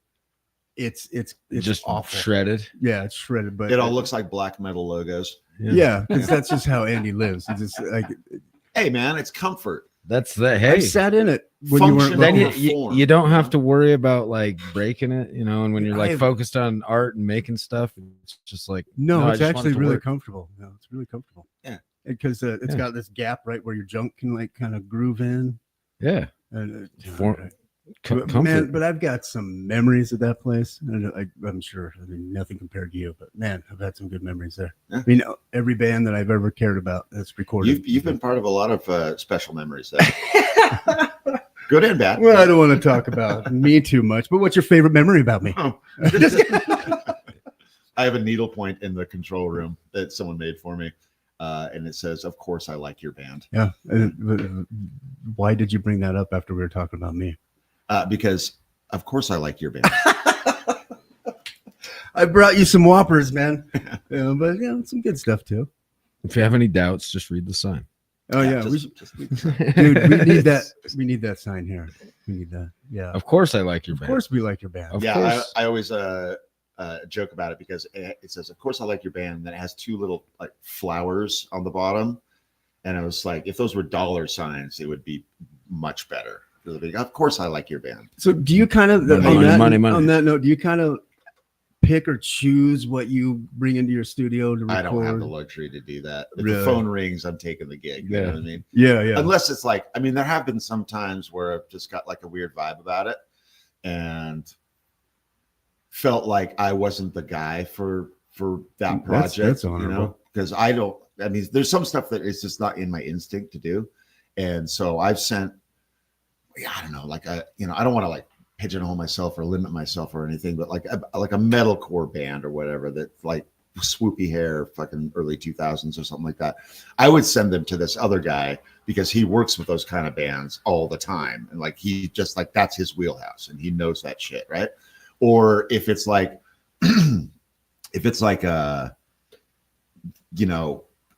sensitive bluegrass or something like that, which I can do and I enjoy that or whatever. Yeah. I would be inclined to send them to Mike Sass. So you're gonna take Mills? Well, that's what I was gonna say. The thing about the shit that I brought you, I brought you like rock and roll, country, reggae. Oh yeah, and you've never been like, that's for somebody else. No. I mean, I can generally. I mean, if I can put a mic in front of it, I can record it or whatever. Yeah. I'm talking about like when I bring up like the metalcore band. It's not that style of music. No, but it's the fact that they are the type of band that needs a producer. Yeah. Okay. They need someone to be like, give them ideas and like make them sound modern and cool or whatever. I'm more of an audio photographer. I do kind of can Photoshop a little bit or whatever, but like I'm more of an audio exactly what I photographer say all the time. I capture it, and like try to be helpful to get the sound that they're looking for. But yeah, so I mean I do all genres. I've done I don't know. I've done everything. I did bagpipes like a week or two. Yeah, I was gonna say, are we gonna bring Thea with that? Was you recorded? No. Atypical Heroes. Atypical Heroes. Yeah. Great band. This is a different thing. Jason Kilpack, he did bagpipes for a band. I think a band from LA. Like he did remote like bagpipes for a song for another band. Was that something you've mic'd or set up before? Nope. Was it a challenge at all or? I went to YouTube University. And, there you go. Yeah, that's what I generally do. Like if something comes up, I know it. Like tomorrow I'm gonna record fucking zither or I don't know something that I'm not familiar with. I'll just like do some research and figure it out. I usually find within an hour or two like what generally would be a good place to start. Have you tried this? I've substituted that for Chat GPT. It's brilliant. Yeah, and about the AI life, man. It's inevitable. Embrace it. You don't look at me like that. So you need to like that. Mills is now like speaking the language of the overlord. Yeah, no, yeah. I was gonna say you wipe your lip off from the overlords. I for one welcome our artificial intelligent overlords. Please listen to me, guys. You think people lost their shit when auto-tune came around or like quantizing or whatever? I stand firmly against AI. You can all you want, but it's coming. He's like, in fact, resistance. Half of the show is AI right now. Andy's not even here. I'm looking right at that felt flat. Yeah. I was like, what did you just say? I thought you were saying like I enjoyed it. I got a smile at it. So Andy's a robot? Yes, he's AI. He would be if he was here. Yeah. This we didn't get Andy Patterson real. This is what we get with the woohoo. This is what we get when we have it's so hot in here. On the mean streets of Salt Lake right now. Yeah. Top of Wells Fargo. I can't believe you can hear it all. You can hear that all the way from the top of Wells Fargo. And I hope security lets you in fine. And I can't believe you got all this contraband past security, Scott, on your way up to the top of Wells Fargo. Just put it with the donuts. You just put it with the donuts. I used to do that when I'd fly to New York. When I'd come back from. And he was doing the like Hertz donut thing. Yeah, he was like, hey, just tuck it under your donuts. You want Hertz donut? Just stuff it up your donut. That's oh god. Now we're going back to the ass claps. All right, Mills. Ask me some more jackassy questions. Okay, let's say. So how do you determine like it? So you get. I know you're a drummer, and I'm not anywhere in the caliber, but I get asked to play with bands all the time. I'm sure you do, or get how do you like? What do you look for? Like, I'll play in this band. Like, is there like a specific? That's a. A certain level. See, jackassy question. Huh? What's the least snarky answer I can get to? Oh God, it is a jackassy question. If they ask really nicely, it helps if I get paid too. There you go. You know, but I mean, I fill in for bands. I love touring, and so okay, so SubRosa toured a lot. Yeah, I know. And it was like that was pretty much was my I main. love the my photos. main Every vehicle. photo you showed, packed. Yeah. And so I love touring. And it's not for everybody, but I fucking love it. You have no kids. And I have no kids. Yeah. So that's a big bonus. But son of a bitch. When SubRosa broke up, I kind of like freaked out a little bit. Mm-hmm. And because I knew that like none of my other bands are built for touring. And so I sort of put feelers out and I reached out, which I've never really done and I haven't done since, but I like called like friends that were in the industry or whatever, like booking agent friend and other friend that, you know, knows people who know people or whatever. And basically just like, hey man, I love touring. I know drummers generally are problematic. So if there's a, you know, drummer can't get his visa to get into the country or whatever, like I put me in the Rolodex and like, I would love to fill in for a band that if you're looking for something. And I got a call about a year later, a good friend of mine, Matt Bacon, he said, check your email. I got something for you. And I was like, all right. And he put me in touch with this woman, Dana Schechter, who plays bass and lap steel in the band Swans. Oh wow. And her and I made a record, her band called Insect Arc. And she and I made a record. And we went on tour with a band from Finland called Aranzi Pazuzu. See another name. And then it was March of 2020, right? You know the infamous time of year date that is, right?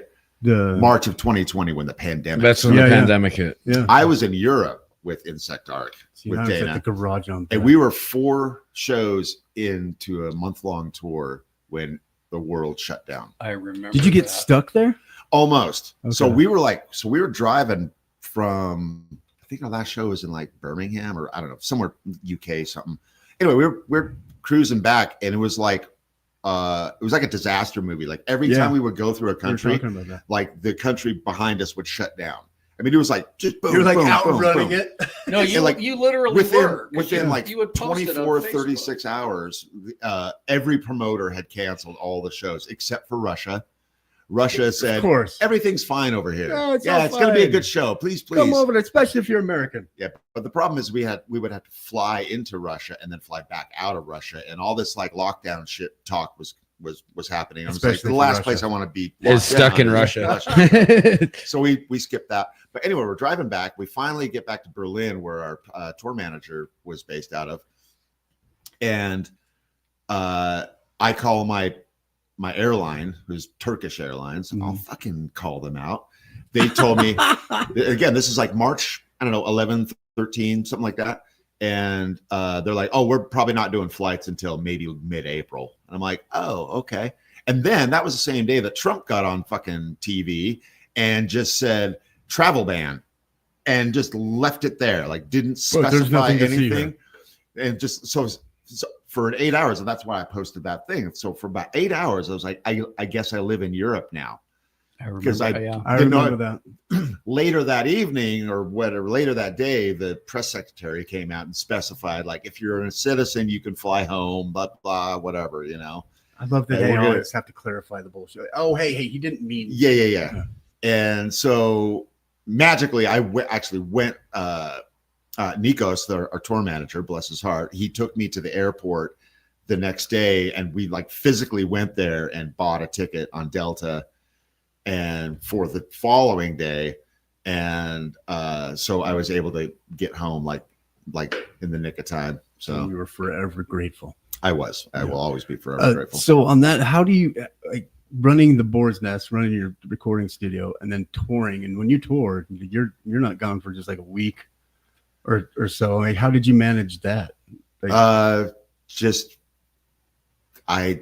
just said, "Hey, I'm booking." I'm my own Make boss. your- I'm make my your own own schedule. I'm Yeah, the only yeah. employee, so I asked for. I didn't get paid time off, but I got the time off. Yeah, because I don't know if I've ever like every tour is like I come back way more broke than when I left. Well, sure. I mean, you have to love it. SubRosa only started making money, in the black like the very end. And my next question: how much money did you make? No, I'm just kidding. I don't want to. I have no idea. Yeah.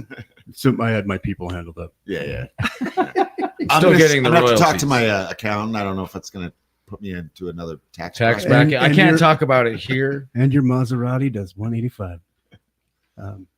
Well, I think we milked that one. Hey, did we get something else queued up? We gotta. No, let's play. We I should mean, probably- I've got something else We should can probably play. start queuing. Or up I a couple can, songs, but we can keep or we going. can play something else from your. See, we forget that we play vast music list. on here. I don't know. Tell me about some what we should play. As far as you, I want to hear some State of the Nation. Oof, no, Come on, no. Scott wants to hear that. Okay. Well, Come on, we have I to. mean, I have it right But- here. State of the okay. Nation. Let's do all it. right, Let's do It's it. a self-titled. Because we have look at him cringe. That's even more reason. And then Play from the self-titled. It's called A Piece. Oh, I'm gonna have to drag these in. Okay, a piece. we can do it. You got it. Yeah, I got it. Just one sec. I heard this record with Clint Werner from the band Seaweed.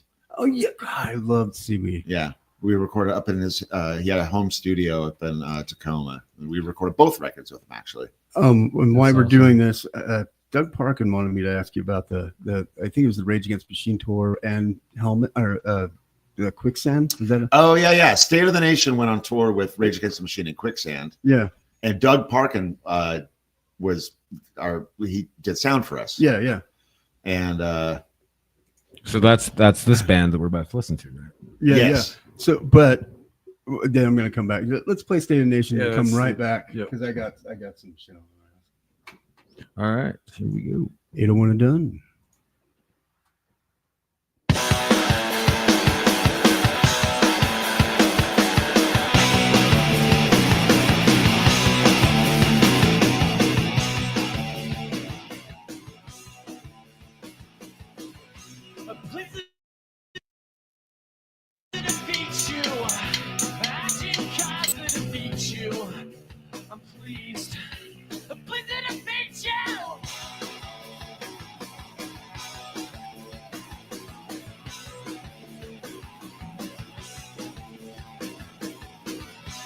Please to defeat you.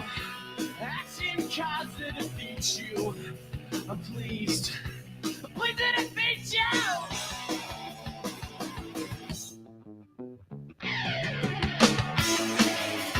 I will pick up.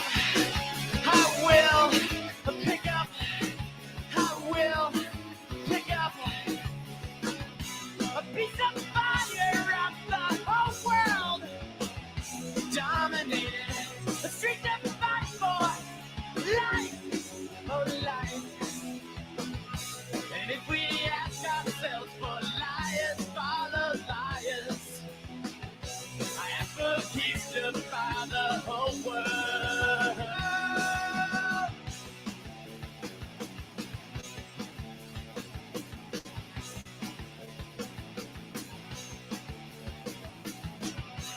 Please to defeat you. Action cause to defeat you. I'm pleased. Please to defeat you.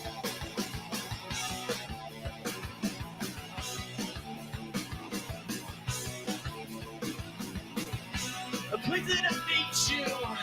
Action cause to defeat you. I'm pleased. Please to defeat you.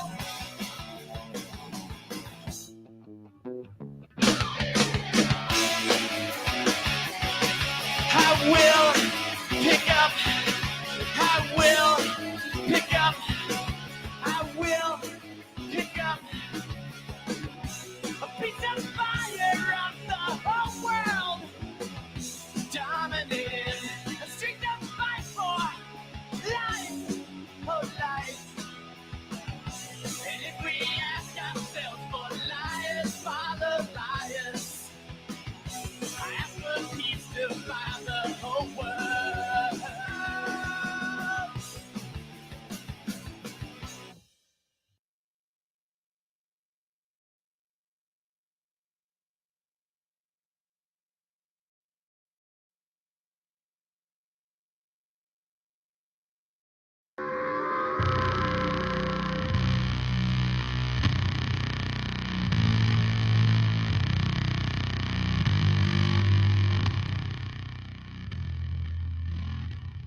Don't tread the path of the enlightened.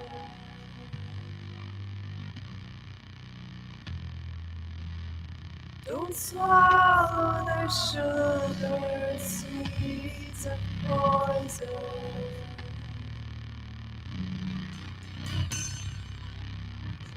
Their dive leads to that black moonrise.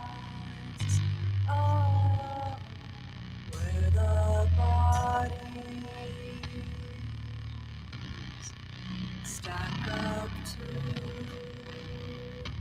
the rapids.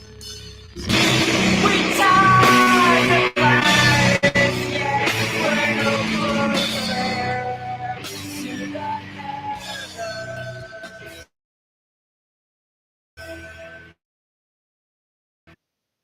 We make the stars rise. We map the silver dust of the ocean. Oh,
Yeah. called Ascend.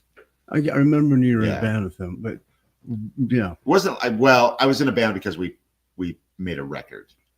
But that's the default. We never played shows. I guess we got to be in a band now. We never played shows. It was like a little bit of a mail order band. Like we recorded some stuff in LA, some stuff at my studio, some stuff in Seattle, and had people from all over the world, like Attila from Mayhem. Oh, I see. Sang on it, just contributing from like to the recording before. Yeah. Oh, okay. It's basically it was just an excuse for. Because Gentry and Greg have known each other for years and years, and his old band Engine Kid would tour with Iceburn. They did a split together on Revelation, Yeah. So they've been like circulating orbits. They for toured so together long. quite a few times, didn't they? Yeah, a lot. Wow. And they and so when they put this band together, they blew it. They fucking blew it. They called it Ascend, and I was like, dude, it's right there. It's got to be called Sunburn. Sunburn. Greg Anderson's in the band Sun. Gentry is in the band Iceburn. Yeah. Oh, it's right fucking there. Low hanging fruit. You're like, dude, you just missed gold. Yeah, but they took it too seriously. They thought that was a joke. Those guys. Yeah, that's weird. I would imagine that. Let's play some more music. I think I'm going to try to get my system over here working. This is I'm about ready here. We could try it. I'm good. We'll do this and we'll come back with that. Because this is a song that me and Scott played on that Andy recorded. I just want to see if you remember this moment. All right. Let's see. Well, I'll just play it.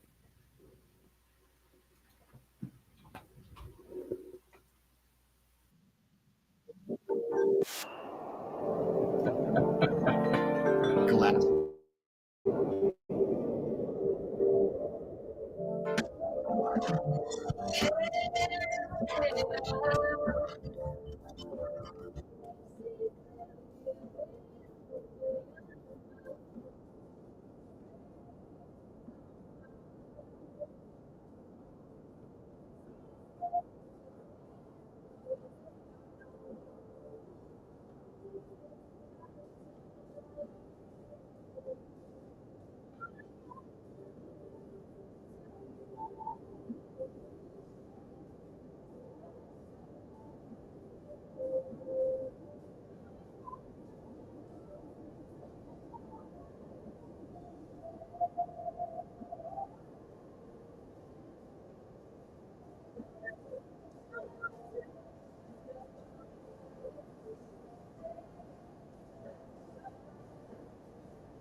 So that song is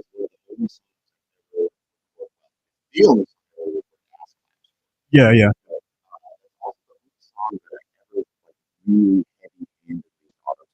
Really? Yeah. Man, I hope you're not listening. Really? Yeah, I've written like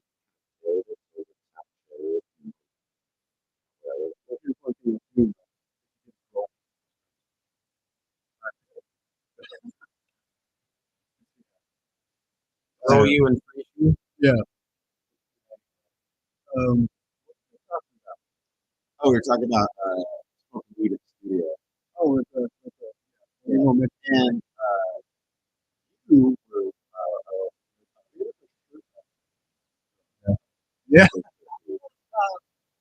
you're kind of my older brother. Yeah. You were first. Yeah. I remember you showing me. Yeah, yeah. The snuggle. The struggle. Yeah. For people who aren't as old as we are. Yeah. Back in the day, you will want to smoke weed, but you didn't want to smell it. So it's amazing invention. Then called the snugger. Snuggle. Well, it's called a snuggle because they toilet paper roll or a paper towel roll with fabric softener sheets stuffed into it, and then on one hand with the rubber band or whatever, and exhale through that, and it just smells like. Yeah. Beautiful. You heard it here. You heard it here.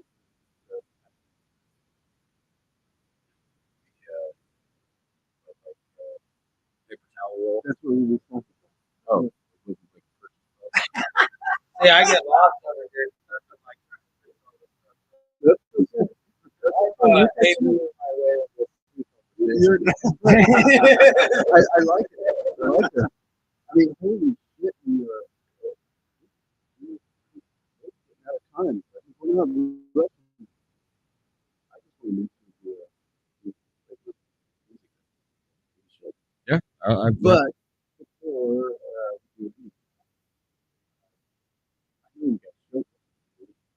Yeah, Gloss is playing with them called Fate at the State Room. Some this stuff is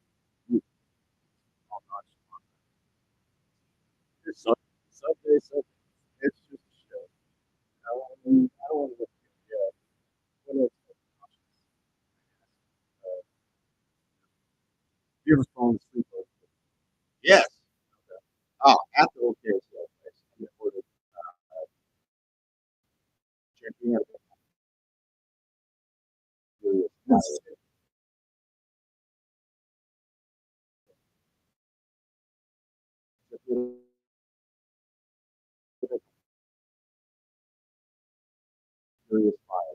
Basically, like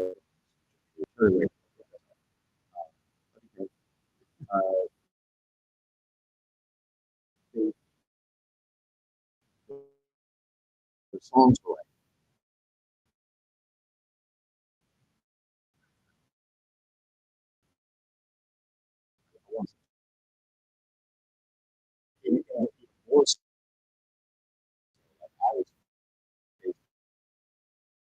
Direction, and the wall where they were at was behind me, and they start playing, and they were still playing the same song, a couple minutes maybe, but yeah, I have, and that was the only time. As far as I can all remember. These years, man. Yeah, as far as I can remember. I told this story the other day. I played a show. There's a festival called Doom Over Leipzig, and there's this band from Belgium called Amon Ra. Mm-hmm. Amon Ra. Another name that I just amazing band. But they did 2 sets that night. One was like a sort of a subdued acoustic unplugged kind of a situation. Yeah. And super pretty and whatever. And then they did the loud version. They're like kind of like post metal, loud and aggressive vocals or whatever. Yeah. Apparently during the set, he did that sun ritual where he's like hung on hooks that are Jesus like in his Christ. skin. and like singing, like, yeah, it was the whole thing. I was there, didn't see any of it because as soon as the first set was done, SubRosa played, and then after we were done, I went up in it was like an old over 100-year-old theater. So the backstage was the balcony. And so I was sitting on the balcony after our set, and I just fell the fuck asleep. I just out. They woke me up at the end of the night, like, we're loading out now. Oh, yeah. I missed everything. I was gone. It was exhaustion from playing. It was exhaustion. It was exhaustion I from touring. passed out, bro. No, it's from like did an overnight drive and got maybe not at all sleep at all, you know, and like a show, and then as soon as you have a second to sit down, my body was like, all right, we're done for a minute. Do you remember the first time I recorded with you at the building, and you just barely.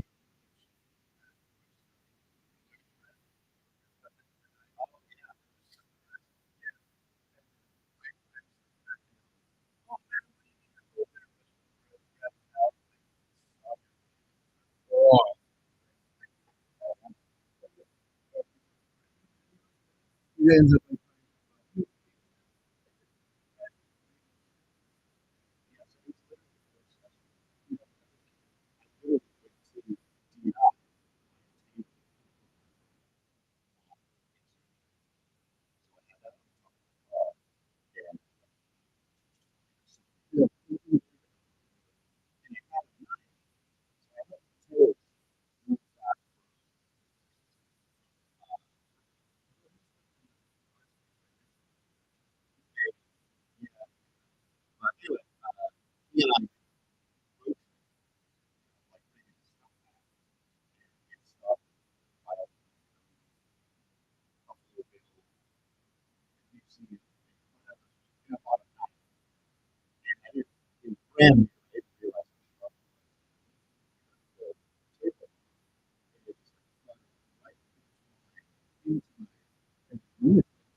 Well, the funny part.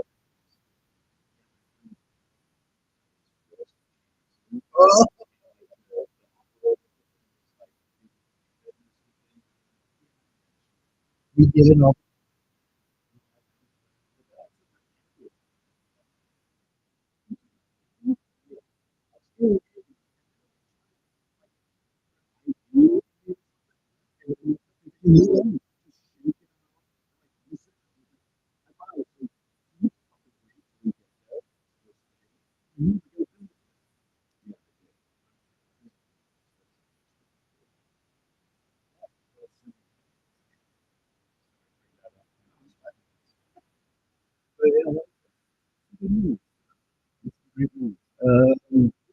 Yeah, we got that blood moon that you're talking about. Just the drums, man. I'm obsessed with that drum beat. It's cool shit. And you're Yes. probably like, I don't know why. This is Glossa that we're playing on Sunday, and this song is called Blood Moon. And you're welcome, Justin. And if we don't come back and say goodbye, I'm going to remind you, Scott Bell will be here April 17th, and we'll talk about everything cannabis. And that's kind of our 420 show. Anyway, roll it, Jed. You got to turn me up. Yes, I do.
Hello.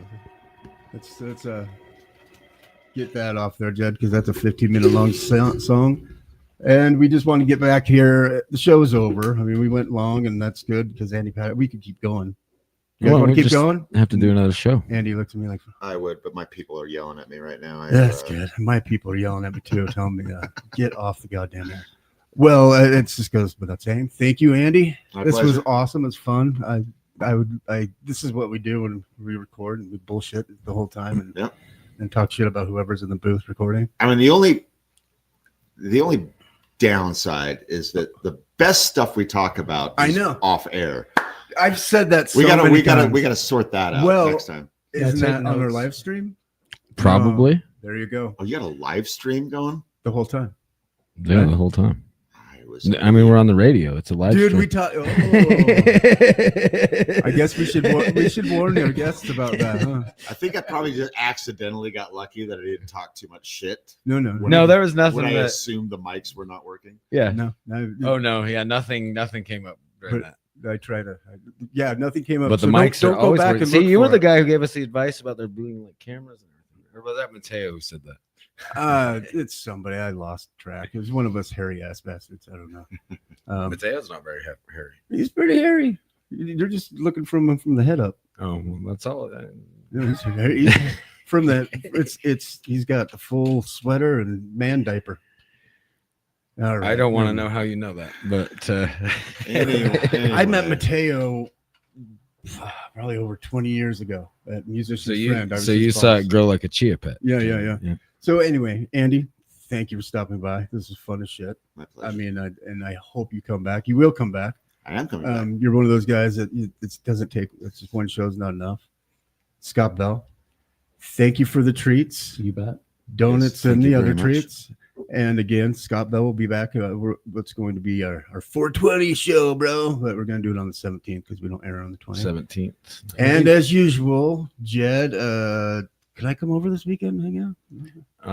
No, I'm like fighting with some honks over who's gonna control my house. Oh, Jesus Christ, every time. Anyway, It's the best fucking excuse I've ever heard.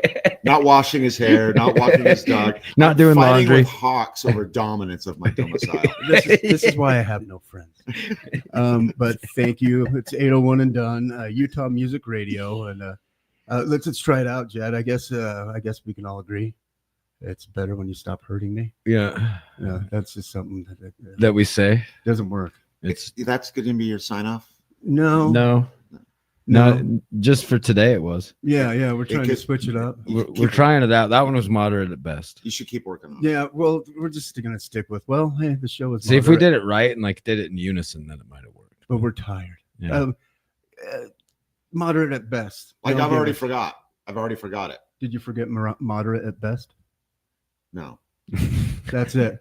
That's Once Because again, that's like just succinct. yeah. It's like so- succinct, moderate okay, at best. Okay. Once again, the show is moderate at best. 801 and done. 801 and done. Utah Music Radio. We got one more from. We'll play this one more We're from. gonna sign this out and play you out with what, Jed?